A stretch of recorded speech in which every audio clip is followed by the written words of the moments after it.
grab your white tank tops, grab your Coronas, sit down at your family table, because, baby, what are we doing right now, Marcus?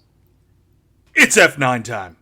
F9 time, Fast and the Furious 9. Here we go. Ooh. I wish we had an engine sound or something right there. Maybe I'll add it in.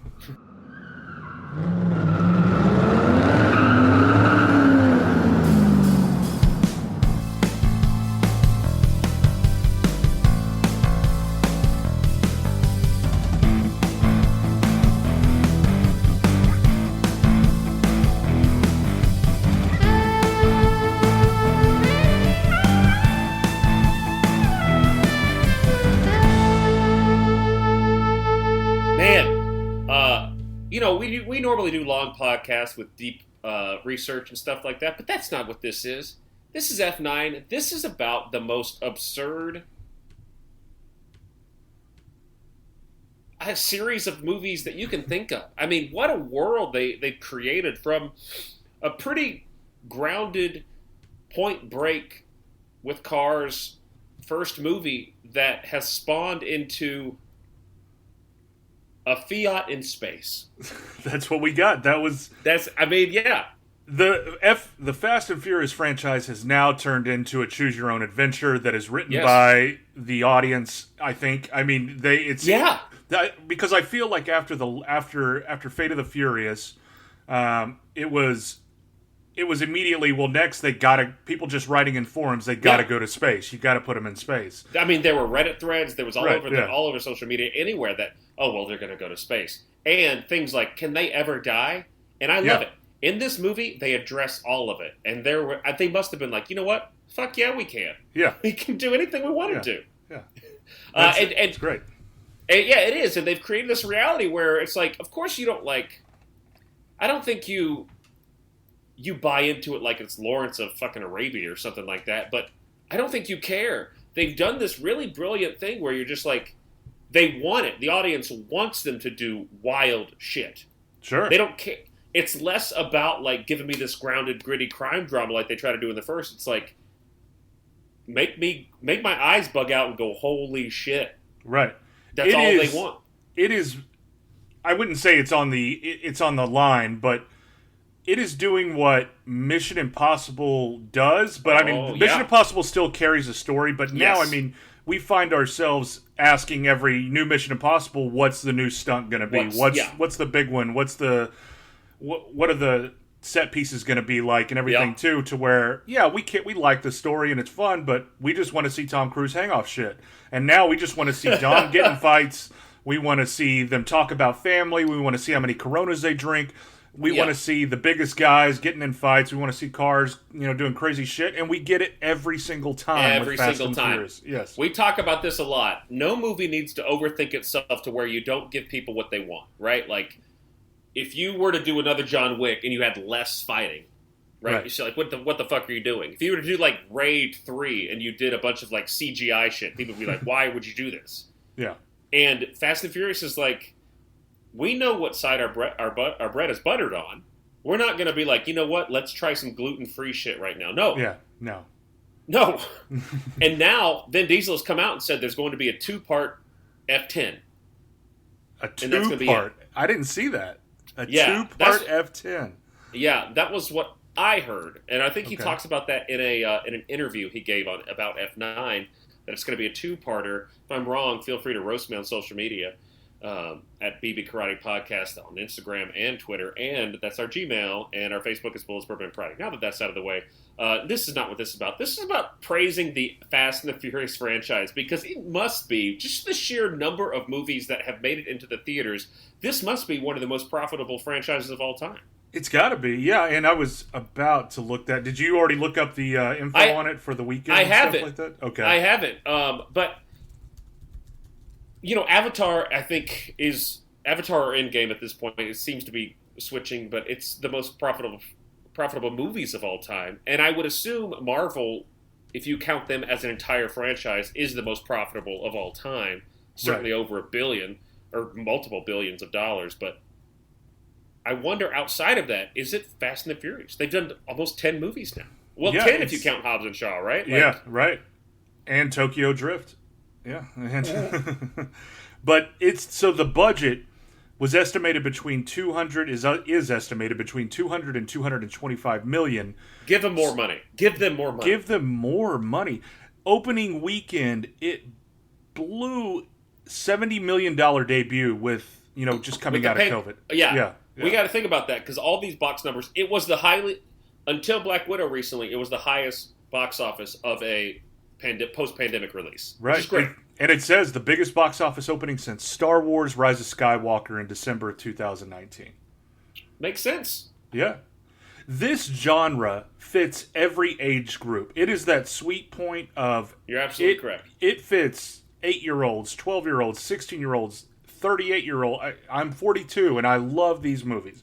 Because the violence... The violence isn't bloody. Right. There's violence, but it's never like, there's scars, there's cuts on the head and stuff like that, but it's never like I'm going to rip your fucking heart out, like John Wick, like stabs in the forehead. Yeah. It's and the language is such where it's like PG-13. I don't know how many R movies they have. Maybe the first one was R, but there's a lot of sexuality, especially in the early ones. But other than that, like, I'd let my kid watch these movies. There's some intense sequences for sure.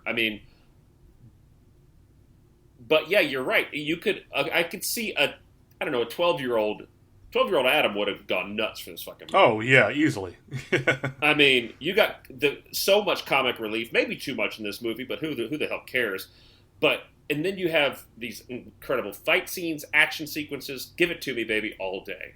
Yeah, easily. And like you said, we're just skimming the surface, and this will have spoilers in it ahead too. Spoilers. Yeah, so keep in mind of that. If you want to turn us off. But and along with that, it's the cast, not just our regular people who we see all the time, but Helen Mirren, all those people. Charlize Theron. You have all these people now.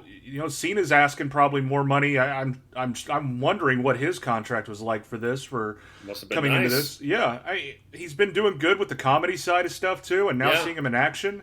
And he's coming with like 1 million views, right? Like his Instagram, him coming off being like the guy in professional wrestling for 10 years. Creating more Make-A-Wishes than anyone in history. Like, it's not even close. The second place is like 200 away from him. Yeah. So, it's wild. Like, so to bring him in... You're bringing that audience that he's carried with him from huge that. Yeah. Smart. And you know what? Give him $300 million. Let Fast and the Furious be the most expensive... Fast 10 be the most expensive movie of all time, and I'm okay with it. I would not...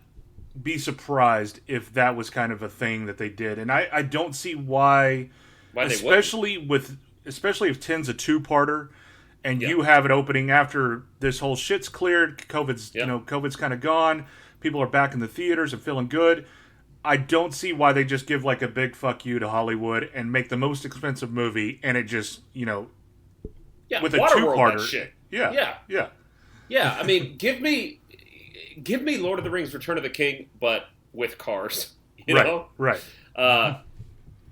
And let's talk about this movie. Let's go into it. We get, like we said, everything we want. We get all the characters. We don't get The Rock because there's beef there. Yeah. But I am waiting for that next Hobbs and Shaw. Leading up to this, I was able to watch 98% of all the previous movies. I did not finish Hobbs and Shaw. Didn't have enough time before we went to go see this in the theaters. But I did get through all of it, and it was such a joy to go rewatch them all. It was, man. Starting from one, and like we talked about it briefly too. It's I think it was during the last episode we did, but it's just watching it in that sequential order too. It kind of opens up your eyes to it, and it's nostalgia. It's fun going back and seeing part one, and when you thought part two was bad, but then it's just like, no, that's a fun movie, man. Speaking of part two, how about you drop the knowledge on me as I was even watching part two? You got Rip, badass Rip from Yellowstone. If you're watching Yellowstone, he's the main villain in fucking Too Fast, Too Furious. Cole Hauser, man, it's Cole Hauser just looking insane. Those eyes are still very much the same, just like. Pissed off Rip is pissed off whatever that guy's name was. It was great. But we could spend an entire 24 hours talking about the whole series, so we don't need to do that. But one thing I did like, and you have an eye for this, Marcus, because when we first maybe met or talked early about action movies and our love of them, I vociferously was against Tokyo Drift. I thought it was a terrible movie, and you were like, "It's my favorite." You have been behind this, and now it's like the most pivotal film in the entire series. It seems like it's the link in the chain that if it wasn't it would. Yeah.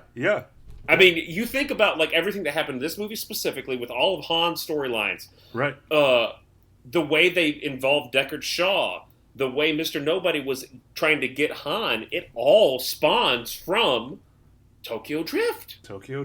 Yeah. You called it, man. You and I, like I said, I messaged you. I was like, this movie is a lot better than I remember seeing it in the theater, because I saw Tokyo Drift in theaters, and I didn't enjoy it at all. I walked out rolling my eyes, basically. And I wish adult Adam could go talk to however old Adam and just be like, hey, man, you're wrong. Yeah. Go back and watch it again. And that's why I think, again, just touching on it, but it's just important, if you get a chance, sit down, watch it. You can look it up in the chronological order that it needs to be in, because you don't watch Tokyo Drift until the third film in, and you watch all the way to Fast and Furious. Yeah. Oh, so wait, Fast 5, Fast and Furious, Tokyo Drift, 7, 8. Right. Hobbs and Shaw. It's wild.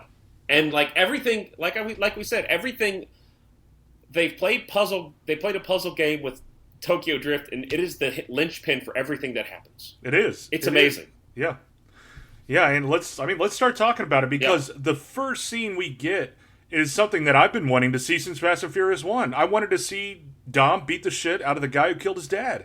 Yes, and we get to see it. Yeah, because and they here's something that is only really mentioned in 1. Right. So I'm so glad I went back and rewatched them, because I would have been like, what is this in reference to? I remember the guy, if they just, when Brian is getting too close to Dom, the cops from his unit are like, hey, well, if you like this guy, look what he did to a guy with a socket wrench or whatever it was, and they showed like his eyes missing, his whole face is crushed in, and then that's it. They really just passed by it. Yeah. But no, we open with Dom's backstory, and it's great. And I never realized we never get Dom's backstory in any movie. No. Which is a bold fucking move, because it really sets up the beginning of F9 wonderfully.